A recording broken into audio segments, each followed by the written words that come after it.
Irmãos, então nós vamos, falar sobre o livro de Êxodo, cuja introdução vem falando sobre a morte de José e, consequentemente, o aumento do povo, no capítulo 1. E aí vem a opressão, os filhos de Israel são submetidos ao cativeiro, os meninos do sexo masculino condenados à morte, Moisés recebe um livramento e, além do nascimento, tem a educação dele pela filha de Faraó. Ele é chamado para livrar o povo, e na primeira entrevista de Moisés com Faraó e os requisitados desencorajadores, Faraó vai tendo o coração endurecido e vão acontecer as 10 pragas. Então a gente tem, do primeiro capítulo ao 12º capítulo, desde a questão do sofrimento do povo no cativeiro, com a questão de nascimento, educação e fuga de Moisés, tem a sarça ardente, Deus chamando Moisés para o ministério,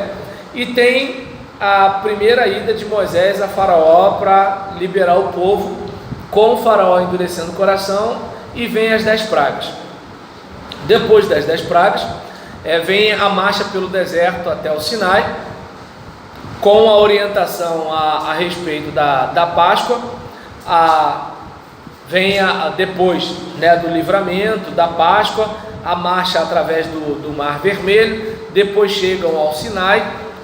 vem a outorga da lei, a preparação do povo, vem a lei moral, a lei civil, o concerto entre o Senhor e Israel, o modelo de tabernáculo é revelado para Moisés,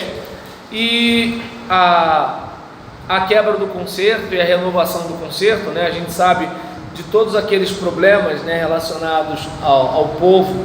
em relação a bezerro de ouro, idolatria, assim, o povo vive chutando o pau da barraca, e aí nisso o tabernáculo é concluído e posto em funcionamento no final do livro de Êxodo. E nessa situação a gente tem uma nota aqui, em que o tradutor diz que o estudante vai notar, entre muitas coisas, que o livro de Êxodo é um livro que compreende um grande período histórico, abrangendo boa parte da história do Egito e da nação israelita também. Muitas das suas informações históricas devem ser completadas com um bom estudo da história do Egito, entendendo que a acolhida generosa de José, depois de seu pai e irmãos, devem ser vistas à luz da existência no Egito de um governo não nacional. Um governo nacionalista jamais faria tais concessões a um povo estrangeiro.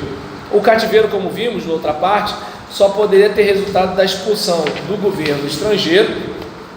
e da subida ao poder de um governo nacional. Sabe-se que o Egito foi governado por um povo a que os egípcios deram o nome de Ixos.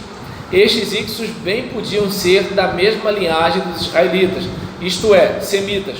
A história da salvação de Moisés e sua adoção pela filha de Faraó reúne outra parte interessante da história dessa grande nação e deve prender-se ao governo de Totmes I, cuja filha Hatshepsut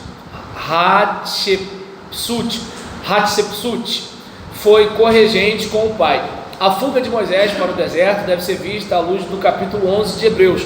pois só um homem de grande fé poderia renunciar a tais glórias. A sua permanência no deserto e sua real ocupação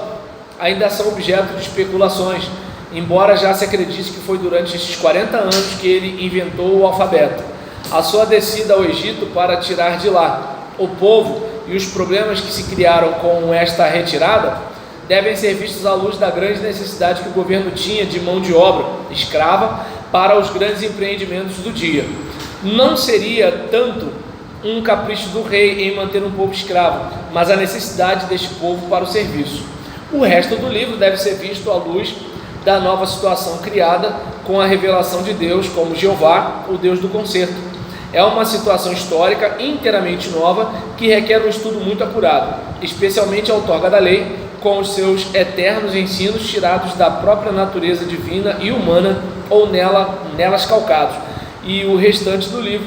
que é uma consequência desta parte, não só uma incomparável resenha de fatos únicos na história da raça humana.